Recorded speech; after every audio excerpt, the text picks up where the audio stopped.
So we're gonna briefly talk to you, describe the work that we've been doing as part of the MILE research group, and then we're gonna delve into the theoretical and pedagogical framework of the project Io vado al museo. And then we're going to describe the activities that we designed as part of the project, and the research, so the feedback that we received from the different actors involved in the project. So we're going to talk about some of the main results of the project.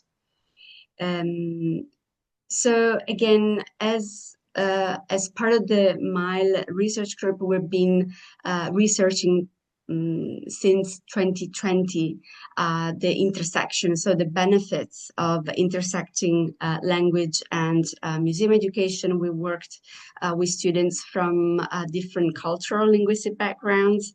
We worked with international students studying Italian as a second language, with students with a migratory background studying Italian as a second language, but also with students studying in Italian schools and studying languages such as English as a foreign language or other languages. And in working with these different targets, we've always tried to collaborate with museum staff, with museum educators, putting together, negotiating, blending competences, different competences, and so also trying to build long-term partnerships. And the project that we're going to talk today about, Io vado al museo, is an example of such partnerships that we built in the past, and again that go on today and hopefully in the future. It is a project in which we co-designed and implemented plurilingual activities in collaboration with the Peggy Guggenheim Collection.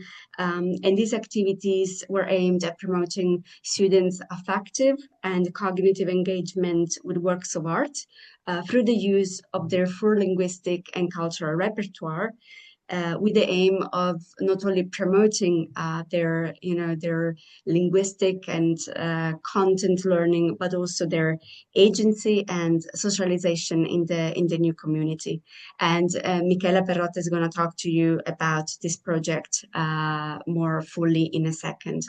But before doing so, I just want to delve a little bit into the theoretical and pedagogical framework, because what we tried to do in designing these activities was to integrate principles belonging to different pedagogies, and in particular translanguaging pedagogy and museum pedagogy. So when we talk about translanguaging, we actually refer to Garcia and Leeway's model or definition, where translanguaging pedagogy aims at fostering the strategical use of students' whole linguistic repertoire. It is based on the idea that all the languages are interconnected, and this interconnection must be seen as a resource. And the first webinar, if you were, I don't know if you joined the other webinars, but in the first webinar, Valentina Carbonara and Ca Foscari explored the many potentialities of applying translanguaging in the classroom, including, for example, enhanced access to content, enhanced metalinguistic and cross-linguistic awareness, but most importantly, what we've seen, what they talked about, and what research says about the application of translanguaging in the classroom is that it also creates a meaningful space for interaction, which also helps students feel empowered. They feel like they're freer in a way to share their perspectives, their desires, their emotions, and so being fully part of the school community, but also the community more fully. With museum pedagogy, we mean all the different strategies, all different techniques and methods that we can use to interact with the museum objects and texts. And what we found difficult in the beginning was intersect these two ways, these two methodologies, taking in consideration also the different contexts where they've been developed. Mostly because there isn't a lot of research on how museums can become also hub of plurilingual experimentation. One project, maybe one of the few that we're aware of, was the one that was presented by Mirona Moraro and Lucia Chisari in one of the webinars. They talked about multi-STEM in the Netherlands, but then there aren't many others. And then the other, I wouldn't say pedagogy, but like the other element that is part of our theoretical framework is multimodal compositions, which refers to the possibility of students of creating text, of creating products that combine different modes. So text, but also songs, images, and so on, and using their full linguistic repertoire in doing so. So the use of multimodal compositions in our framework is actually kind of inspired by the last stage of the CUNY's model for translanguaging, which basically says that if translanguaging really can foster a social transformation, then it needs to allow students to bring what they learned in the classroom outside and create a product that is shared with outside community. And so we'll see Michela and then Claudia will talk about the importance of this last stage in the project Io Vado al Museo and the product that the students actually created then in the actual project. So all of these pedagogies, the multimodal compositions that you see here, then helped us in creating the pedagogical framework. Claudia, can you share the other slide, which is this one? So as I said earlier, we tried to create translingual activities in the classroom and in the museum. And these activities are actually kind of structured in three different stages. So to create bridges between the school, so the classroom, and the museum. In the first stage, we devised activities that were aimed at, building expectations, curiosity, contextualize what students will learn at the museum. There were activities that were aimed at helping students recognize their plurilingual repertoire, so recognize the languages and cultures part of their identity. And then in the museum, we co-designed activities that were object inquiry based, so that they had as a starting input the museum artworks. And then another important aspect was, of course, to create connection and comparisons between the students' languages and cultures. So using the artworks to actually let students share, compare, and connect their languages and cultures. And then back in the classroom, we designed activities that were aimed at integrating, expanding what students had learned in the previous stages. And students also worked on a multimodal plurilingual project work, which Michela and Claudia will talk about in a second.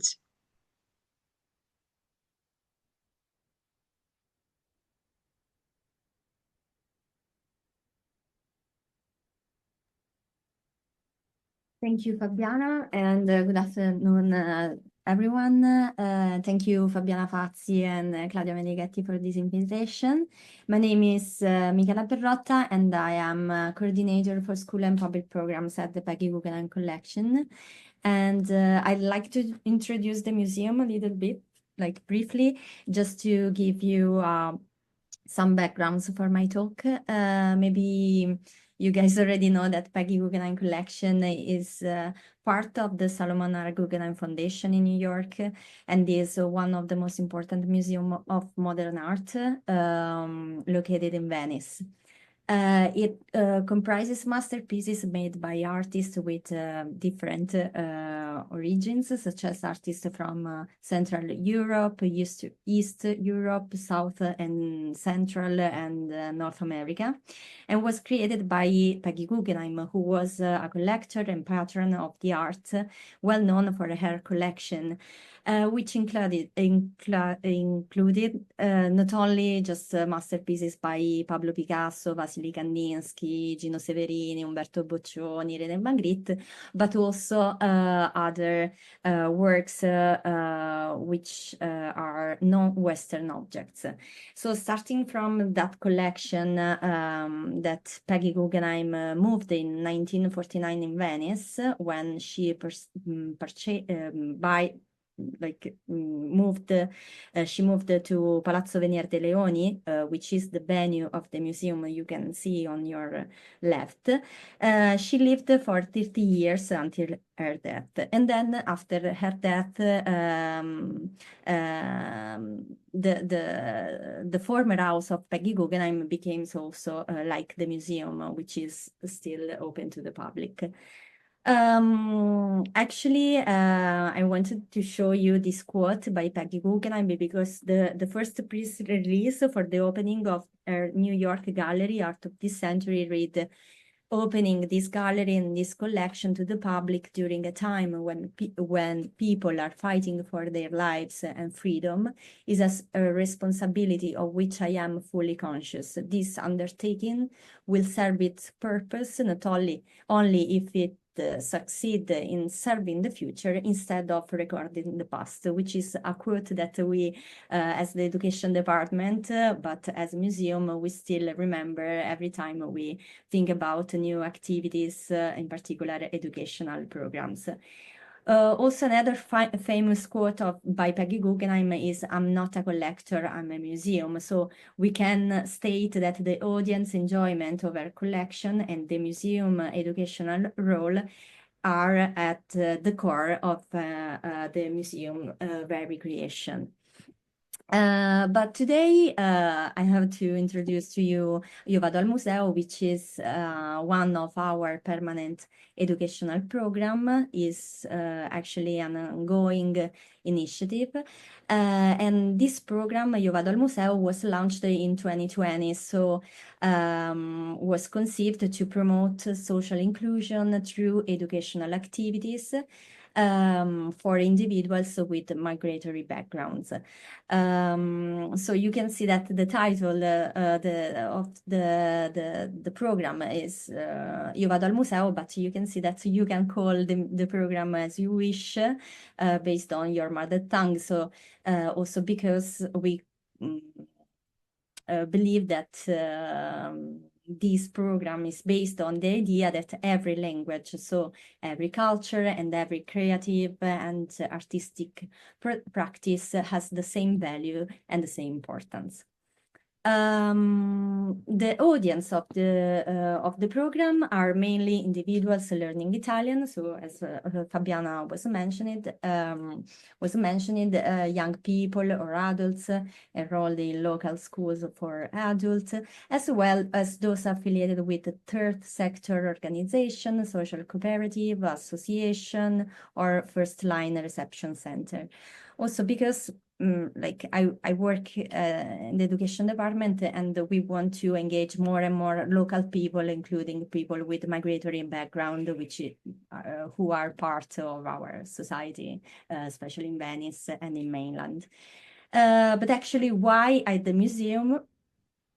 We strongly believe that the museum can be non-formal setting for learning, and also because we strongly believe that art is a tool and is a vehicle to activate various interpretation, and also can embody this open-minded setting which we try to convey through our educational activities by challenging boundaries and overcoming stereotypes. And we strongly thank Mile, because we agree with Mile that the museum is the perfect non-formal learning setting in which also participants are able to share their knowledge during activities rather than imposing our perspective or just a singular cultural and linguistic perspective. I'm trying to explain some activities very briefly, just to give you an idea. Like each activity at the museum, like the duration is around 1 hour and a half, and I have just a few minutes to explain to you what we usually do at the museum, but I will try my best. But actually, Fabiana mentioned that we co-created the program, and in fact, Mile trained our educator, me included, on the application of translanguaging at the museum. And during the training, the group of involved museum educators, together with Fabiana and Claudia, co-created several tours inspired by a selection of artwork on display. And one of them is based on the theme stories. The first activity is this one. So starting with the observation of the artwork that you can see on your left, which is a painting by Pablo Picasso entitled The Studio. We first guide the participants to observe the work, appreciate the artist's style, and also understand a little bit the intention by Picasso. Then we isolated the tail, which is these figures, the figure depicted by Picasso on your right, and we used it as a language portrait. So we invite participants to associate each language they know with a part of the body, explaining their reasoning. And this way, this is considered like an ice-breaking moment to understand better the repertoire of the group, the linguistic repertoire of the group, but also to like meet each participant and understand better also the each individual. And also we facilitate also the understanding through the artwork, and learn how the various body parts are named in different language. So we chose 2 examples of this language portrait, and you can see we have so many languages in this case. So Pashto, English, Turkish, and Italian as well. We also play with the dialect in Italiano. It's like a new version, an artistic version of the language portrait that we love also like to propose every time. Then we go to the museum. And for the activities entitled stories, actually during the activity we observe 4 works of art with the intention to create at the end of the tour a plurilingual story. So you can see on your right like the final output of the visit of the activity. So I'm trying to explain briefly the activity. We start with the observation of these works. So also to reflect on the different parts that make up a story. So identifying like the character of a story, so the protagonist, but also the setting of a story, where the story takes place, and also the action of a stories, and then at the end the emotion that emerge from a story. So you can see we put on this slide who, where, what, how, which are like the four parts of a story. And for example, for who, we observed this sculpture by the Italian artist Umberto Boccioni, which actually, in a very futuristic style, he represented a horse who is running in a urban space.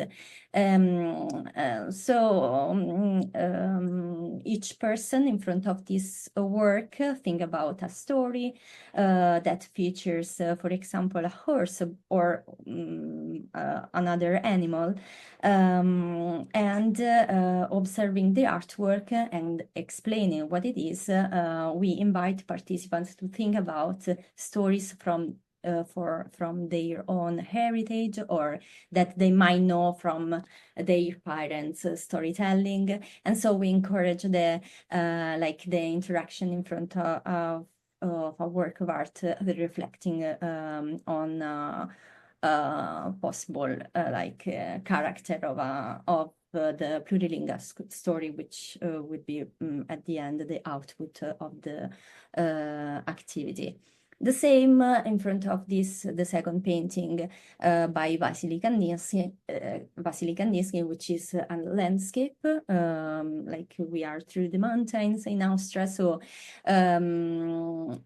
again, we think about a setting of a story, and then an action, and then an emotion that can emerge.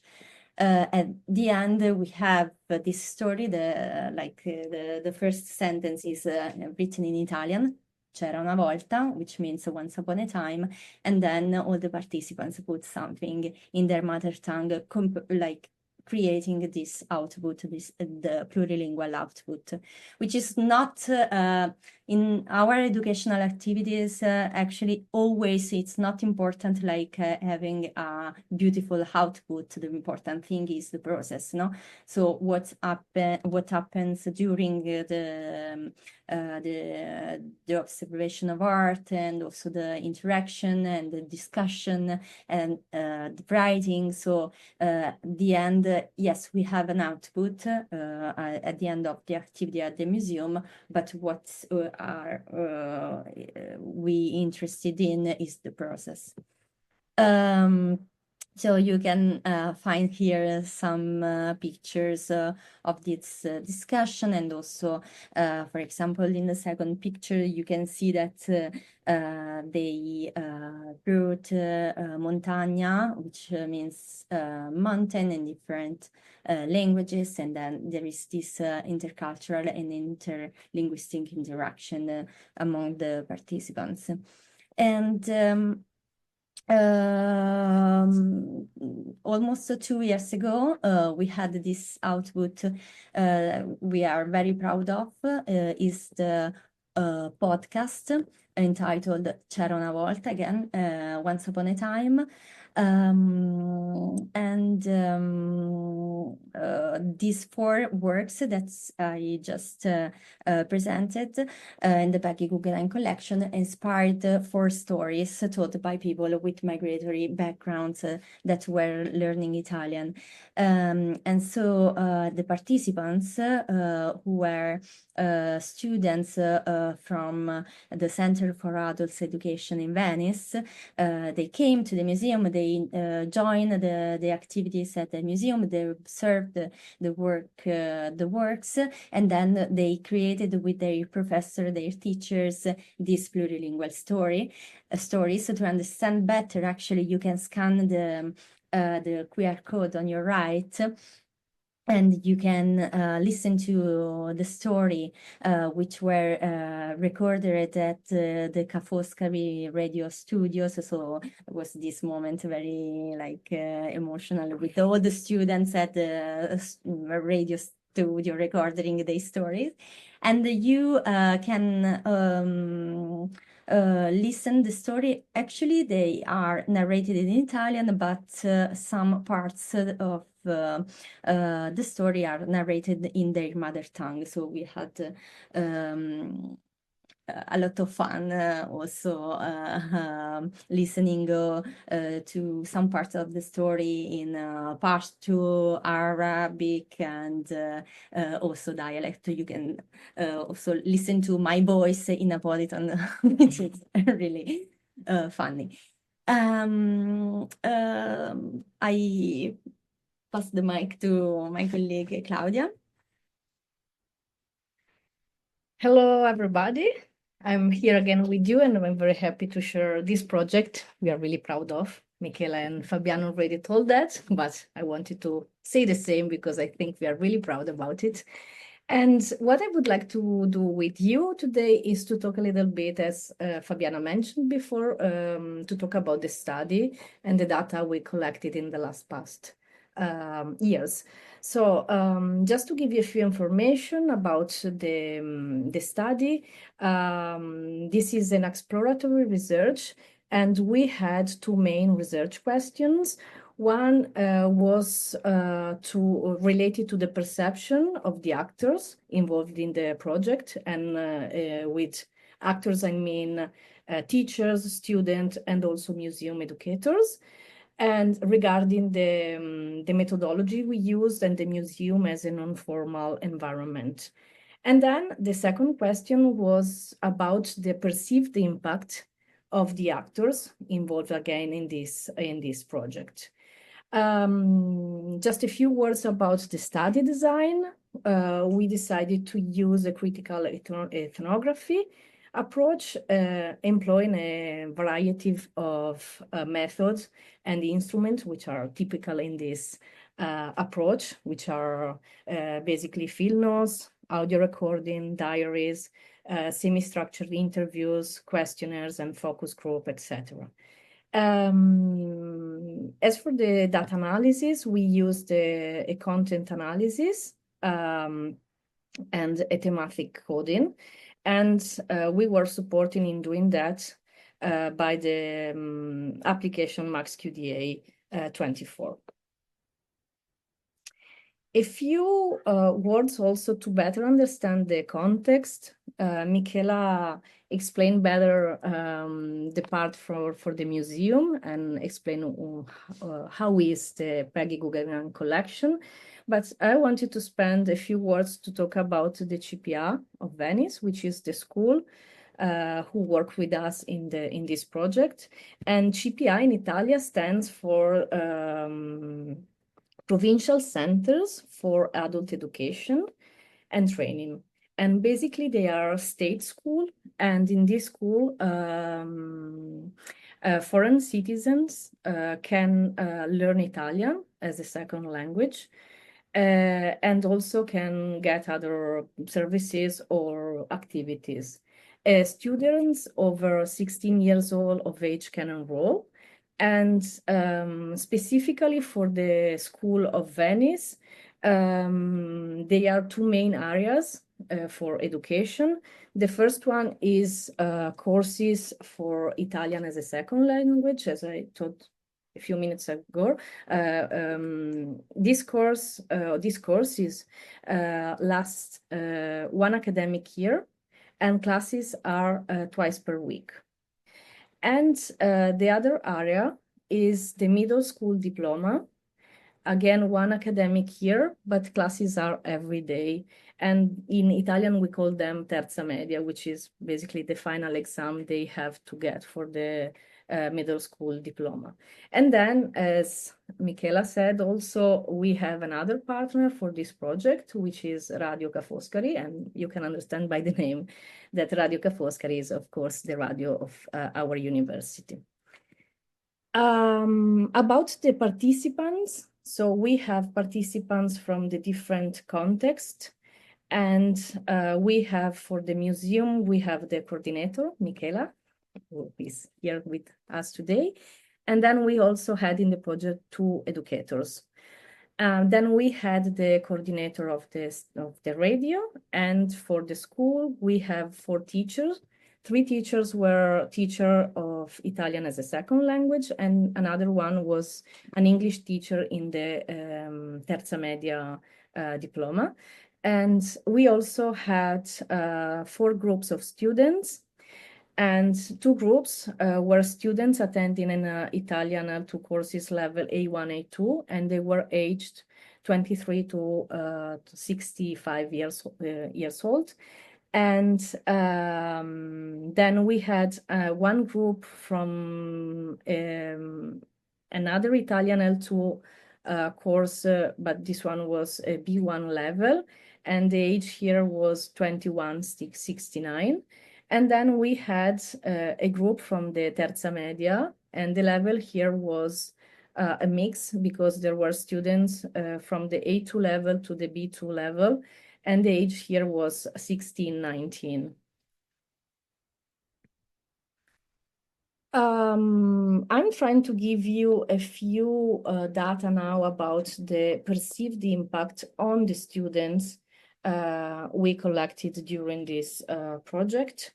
So we saw, as you can see in this slide, that the perceived impact on students extends across multiple key areas. We have the linguistic dimension, and in this case, we saw during the project that students develop or had the perception to develop both lexical and interactional competence, strengthening their ability to communicate effectively in the second language.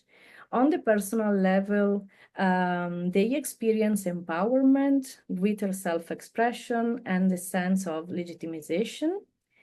Another dimension was the social one, and these learning environments foster interaction among students, allowing students to connect with the others, sharing experiences, and learn from diverse perspectives as well. And finally, the last dimension is the civic one. And in this dimension, students had the perception to gain a deeper understanding of their surroundings, because they moved out from the school and they got to know the city better, engaging more actively with their communities, and developing a stronger sense of belonging as well.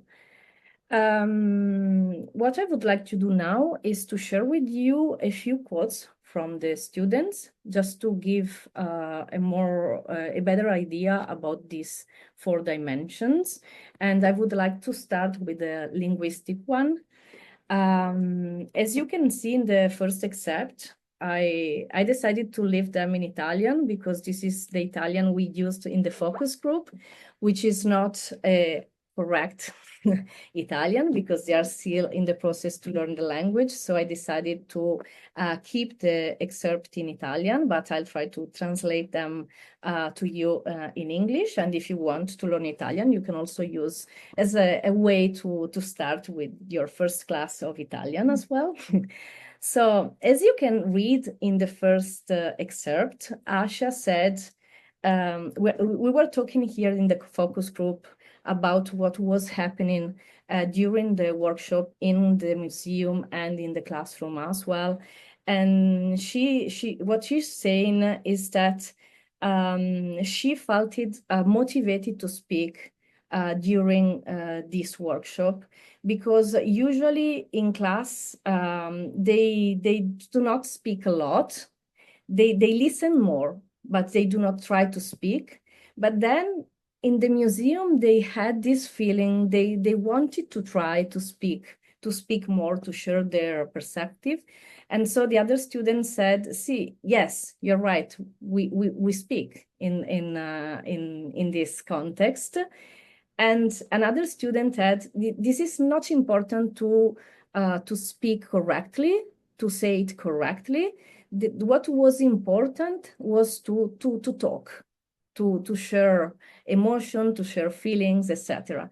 And I think this is important, because this showed us how this project enhanced somehow their willingness to communicate more than what happened usually in class during the course. And then in the second excerpt, this is more related to lexicon. And what Julia is saying here is that this project was a new way to learn new words in Italian. Because also they had to explain what they wanted to say in Italian. And this was a way to learn other lexicon. And then she lists a few words she learned during the project, which is the lamp and the clouds, for example. And then she said the picture, and then she corrected herself and she said, no, sorry, picture, painting, sorry, was a word I already know before. But what she told that is important to us is that she's saying that all these words were words that they didn't use before. So the museum, the project in general, gave them the chance to use new words. And I think that this can be explained with what Labadi says and is related to museums and collection in general, because she says that collections are unique and their meaning are not fixed, are always up for interpretation and negotiation. Each participant in a dialogue can come up with a different understanding or interpretation of a specific artifact, influenced by their own cultural background or prior knowledge. And I think this is exactly what happened during Io Vado al Museo. Another dimension was the personal dimension. And again, we have two quotes here from the students. The museum setting not only motivated students to communicate more, as we just saw in the last slide, but also fostered a sense of empowerment and well-being. And again, Yuzi Brownlee words, well-being is always related to empowerment, because in feeling happy, a person gains confidence and strength. And in this project, engaging in translanguaging, engaging in arts-based activities and intercultural meaning making, this allowed students to express and share emotions that were positive mainly, but also sometimes negative. And this strengthening their sense of unity and confidence in communication. I think this sense of freedom and agencies is captured in the words of Julia and Lydia, because Julia says outside this, it's not the class, it's not the teacher, it's us. And we feel, and then Lydia continues, open. And Julia said, yes, open. And then Lydia adds, free. Yes, we feel free. This Julia said, "Ecco, this is the word I wanted to say." And another quote, which is, I think, meaningful for the self-expression, is a quote from a questionnaire in which a student said that during the project, she understood how to observe paintings and was interesting to see how everyone can see them in a different way, in a different shape. And for example, the picture, and she is referring to the picture you can see by René Magritte. This painting reminded her, for her was the symbol of the current situation in Iran and other similar countries. So this, again, this project allowed them to talk about their countries, about the situation of their countries. If we move to the social dimension, which I think it's one of the most powerful dimension that emerged during the project, especially during the podcast project. Students expressed that one of the aspects they liked more about the project was that it allowed them to socialize with the peers, which is something that is not common in the other classes they had before. For example, Nazir says, yes, because Iris doesn't talk to me and I don't talk to Iris. It was always like this. And I asked them, and in the museum, did you speak with Iris? And Nazir said, yes, a lot of time. And I also spoke with the group here in class, and he was talking about the activities in class. And then another excerpt from another student, Julia, said, we socialized with our classmates a lot because we knew a lot about their monuments. She was talking about an activity related to the Giorgio de Chirico painting. And then they knew about our monuments, for example. And this was fantastic. And then we have the civic dimension, the last one, which is, I think, another important dimension. And I think this quote by Julia can really explain in what sense it was important to them, and about, again, their sense of belonging and being part of the new community. And Julia said this activity, it wasn't not only an activity to learn Italian. This activity was more to socialize. So she's repeating what we said in the last slide. Because we are foreigner, it's really nice it's really good to practice these activities, because we have to integrate in this country. And in this country, there are a lot of foreign people, and to know, to better know them, we also have to know a little bit about their culture, and also to know, if not to talk, but at least to know a bit about their language. So, and just to conclude, I think this is important. What was important, according to this dimension in this project, is that people, again, are not just learning a language, but they're also gaining a deeper understanding of the multicultural fabric of their new home, enhancing, again, their sense of belonging. And before ending, I would like to give the floor again to Michela, because maybe she can talk a little bit more about the impact the project had on the museum. Well, very briefly, because we were talking about the impact, and we strongly believe in this project, also because thanks to the project, we can open the door of the museum to marginalized people, because sometimes we talk about this, and we work hard in a social inclusion perspective to give voice to these marginalized people, which are people with migration background, but also like people of other I'm going to tell categories, but I hate this word actually. But sometimes we have to think about like targets and the public divided in different categories. But actually, what